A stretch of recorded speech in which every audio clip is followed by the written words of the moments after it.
We're here at Cummings today to see what we could find out tomorrow. We got an exhaust leak and they're going to do some evaluation, so we'll see. The adventures of full timing. Yeah, we'll see what happens with this. Talk to you later. Well, it wasn't too bad.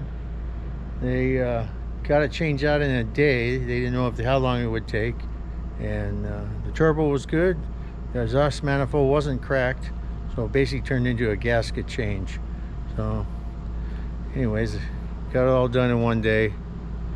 About $1,400 worth of work, and so we're ready to roll again. So off we go.